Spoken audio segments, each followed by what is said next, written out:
નમસ્કાર, tasty kitchen ગુજરાતીમાં તમારું સ્વાગત છે. તો આજ આપણે બનાવીશું ગ્રેવી મંચુરિયન. તો મંચુરિયન બનાવવાની સામગ્રી આપણે જોઈ લઈશું. જેમાં ખમણેલી કોબી છે,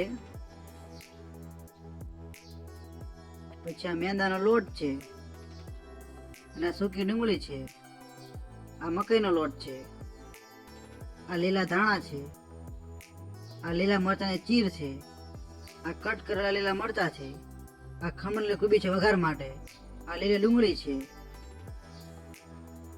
આ રેડ ચીલી સોસ છે, આ સોયા સોસ છે, આ ટમેટો સોસ છે, આ લાલ મરચું પાવડર છે, આ કાશ્મીરી લાલ મરચું છે, આ આદુ લસણની પેસ્ટ છે, અને આ સ્વાદ પ્રમાણે મીઠું છે. તો આ બધી જ વસ્તુમાંથી આપણે મંચુરિયનનો લોટ તૈયાર કરી લઈશું. જેમાં સૌ પ્રથમ આપણે કોબી લઈ લીધી છે ખમણેલી, પછી તેમાં સ્વાદ પ્રમાણે મીઠું નાખી દઈશું. પછી તેમાં લાલ મરચું પાવડર નાખી દઈશું.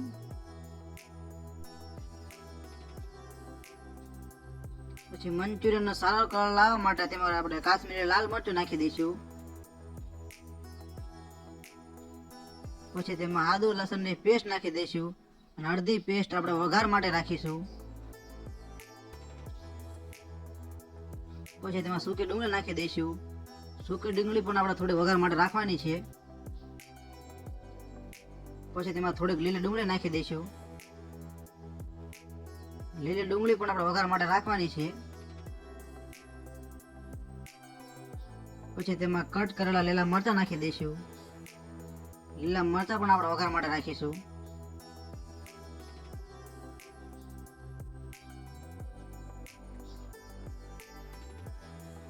પછી થોડો રેડ ચીલી સોસ નાખીશું, અને પછી થોડો ટમેટો સોસ નાખીશું, અને પછી થોડોક સોયા સોસ નાખીશું.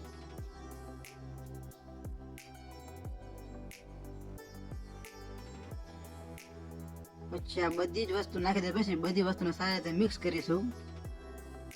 તો આવી રીતના બધી વસ્તુ મિક્સ કરી લેવાની છે.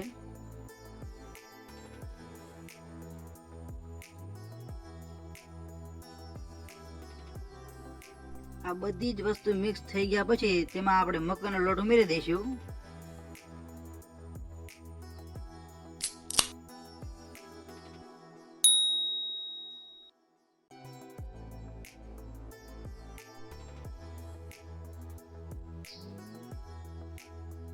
અને હવે આપણે આમાં મેંદાનો લોટ ઉમેરી લઈશું. મેંદાનો લોટ જેટલો જરૂર હોય તેટલો ઉમેરી લેવાનો છે. તો આ લોટને સારી રીતે મસળી લઈશું. જો તમને એવું લાગે કે આપણો લોટ થોડોક ઢીલો છે તો તેમાં મેંદાનો લોટ ઉમેરી લેવાનો છે.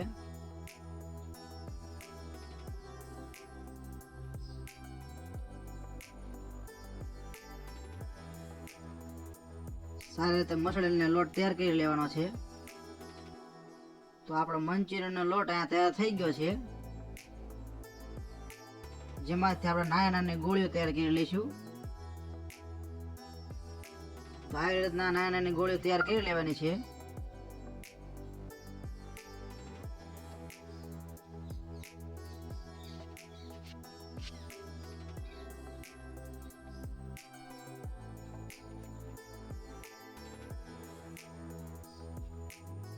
તો આપણા લોટમાંથી બધી જ ગોળીઓ તૈયાર કરી લીધી છે, અને તેલ પણ ગરમ થવા મૂકી દીધું છે. તો તેલ ગરમ થાય તેટલી વારમાં આપણે મકાઈના લોટમાં થોડુંક પાણી નાખી અને તેને ઓગાળી લઈશું. જો તમને આ વિડીયો પસંદ આવે તો એક લાઈક કરજો, અને અમારી ચેનલને જરૂરથી સબસ્ક્રાઈબ કરજો. તો આવી રીતના મકાઈના લોટમાં પાણી નાખીને તેને ઓગાળી લેવાનો છે.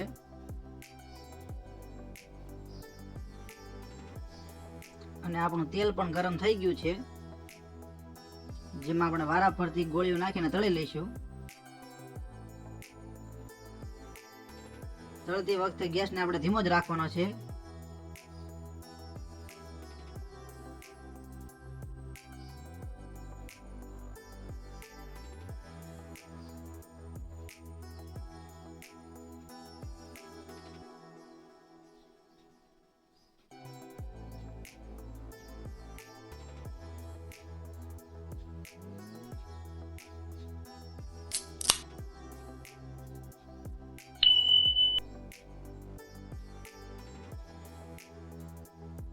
તો આવી રીતના બધી ગોળીઓ હવળે હવળે તળી લેવાની છે. જો તમે ગેસનો ધીમો તાપ રાખીને મંચુરિયમને તળશો તો મંચુરિયન બે સાઈડથી પરફેક્ટ તળાઈ જશે, અને ગેસને ફૂલ રાખશો તો મંચુરિયન બહારથી લાલ થઈ જશે અને અંદર કાચા રહેશે. એટલે ગેસને ધીમા તાપે જ મંચુરિયનને તળવા.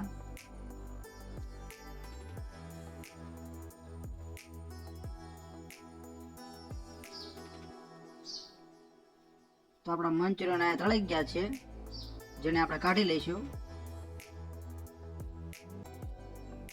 તો આપણા પરફેક્ટ મંચુરિયન તળાઈ ગયા છે.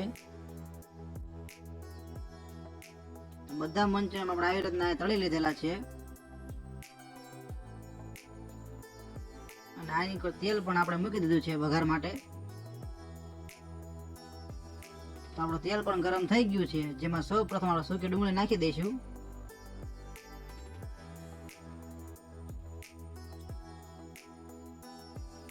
અને પછી તેમાં લીલી ડુંગળી નાખીશું.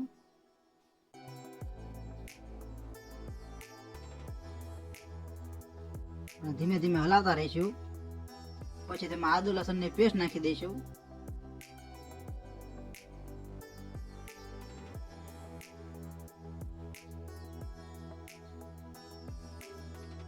અને પછી તેમાં મરચાંની ચીર નાખી દઈશું.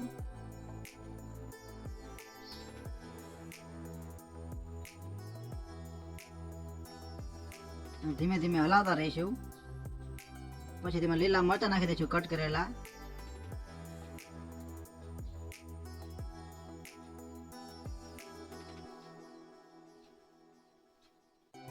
બધી વસ્તુ નાખતું જવાનું છે અને આવી રીતે ધીમે ધીમે હલાવતું રહેવાનું છે.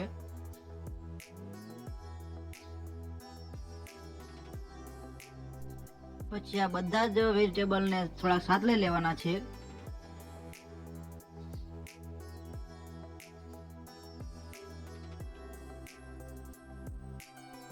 પછી તેમાં ખમણેલી કોબી નાખી દઈશું.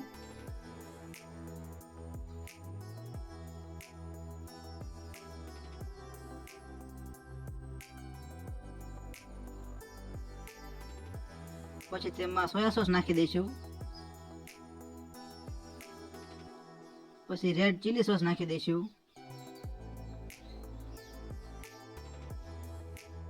અને પછી ટમેટો સોસ નાખી દઈશું.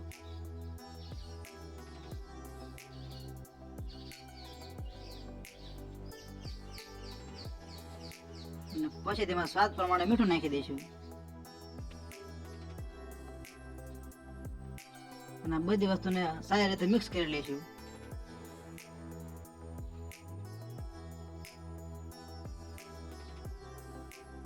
અને પછી આમાં પાણી ઉમેરી લઈશું આપણે.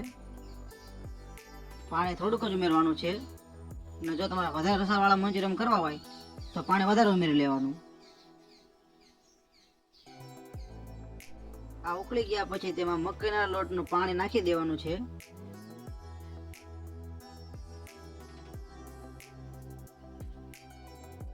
પગાળેલો મકાઈનો લોટ નાખવાથી આપણો મંચુરિયનની ગ્રેવી જાડી થઈ જશે અને મંચુરિયન હારે સારી રીતે ચોંટી જશે.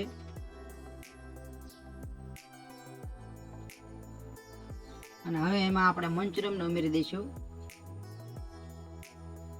તો બધા જ મરચું આમાં નાખી દેવાના છે અને સારી રીતે મિક્સ કરી લેવાના છે. ગેસને સાવ ધીમો જ રાખવાનો છે.